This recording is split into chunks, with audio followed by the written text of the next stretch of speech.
Yo, what's going on, guys? So, I'm here to give you guys my review of Monarch Legacy of Monsters Season 2, Episode 5. Me and my brother, we just watched it last night. For those of you wondering why some of these take a little bit for me to get them out, it's because I do wait sometimes a couple days to watch them with family members. And, of course, they're busy doing stuff and things like that. So, that's why. But, so, episode 5, we basically pick up right where we left off in episode 4, where Hiroshi finds a letter that Keiko wrote to Bill back in, like, the 70s, the early 70s, and he's pretty upset about it. And this is, like, a theme throughout this episode, them kind of, like, mending their relationship and, like, getting that all sorted out, and them, basically, I guess, accepting each other's mistakes. Hiroshi accepting his mom's mistakes and his mom understanding the things Hiroshi's done since she's been gone. Like him having, they kind of like, not like come together, but, what's the word I'm looking for?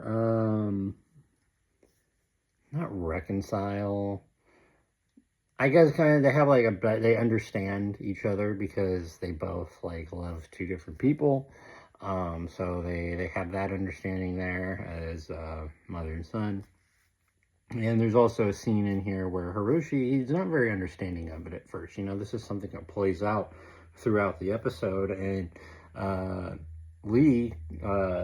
Colonel Lee Shaw, Kurt Russell's character, actually has to come to him in a scene and tell him like, hey, you know, as somebody who's loved multiple women, I think you would have a better understanding of that, or at least be a little more understanding. And you can tell Hiroshi, like, seriously thinks about it. While we're on the topic of Hiroshi, this is going to be a bit of a spoiler. So I guess this review in particular will have spoilers. So if you don't want spoilers, cut off and come back and watch. If you want to know what my thoughts are, but. Hiroshi ends up dying in this. Now, I'm interested to see, I don't think there's nothing in this universe like other universes where, you know, people can come back and stuff like that. And personally, I'm pretty upset about this because Hiroshi was one of the characters I liked the most. Hiroshi Miranda, and now he's gone. So we're not going to have him anymore. And now we have Kurt and Tim, and hopefully they are, and I believe they will be able to, but hopefully they can, you know, carry it by themselves. You know, I like some of the other characters, like I like Bill in the past and stuff like that, but Keiko's okay, but Kate, I don't really care for Kate too much, even though I think that the actress is trying. I don't care for her character very much. The black chick with dreads, I don't care about her character. She's kind of annoying. Same with the Apex lady. I actually was really one in this episode when she's like, come on, you're not going down with the ship. I was like, no, let her go down with the ship. And you'll see what I'm talking about. But luckily we do have a new protagonist. I forget the character's name or the guy's name, but he plays in Meg most recently is what I've seen him in. Besides this, so we have him, the guy, I guess it's under the leading lady at Apex.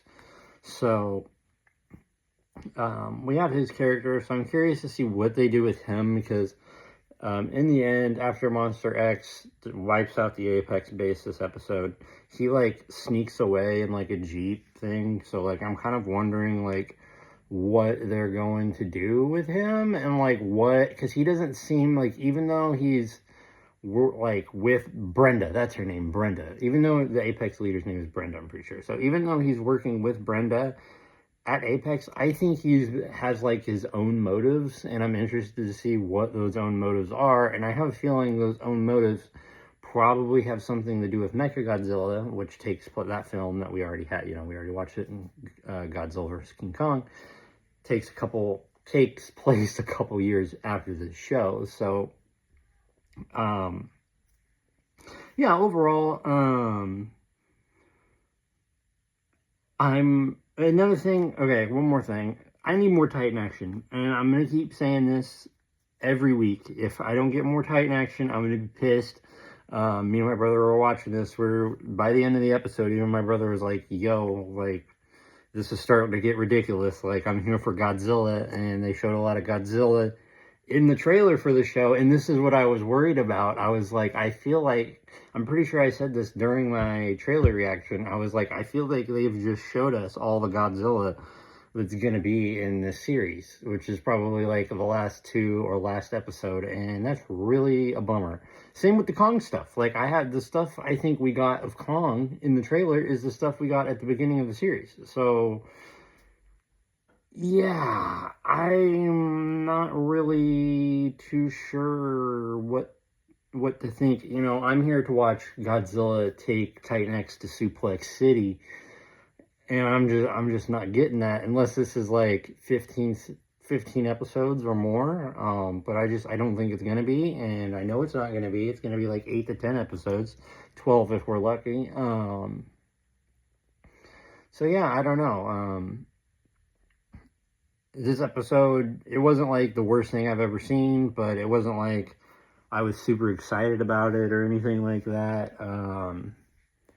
Like that first episode with Kong in it, dude, I watched that just because of the Kong stuff like 4 or 5 times, and now we're 4 more episodes later, and I don't even want to watch it again. So it's like what are we doing here? So yeah, I think I'm gonna go with a 4 for this one. Episode 5 gets a 4, below average. So yeah, hope you guys enjoyed this review for Monarch Legacy of Monsters, Season 2, Episode 5, and I hope you guys have a great week, and I will, or not a great week, but a great day, and I will see you guys in the next one. Peace out, everyone.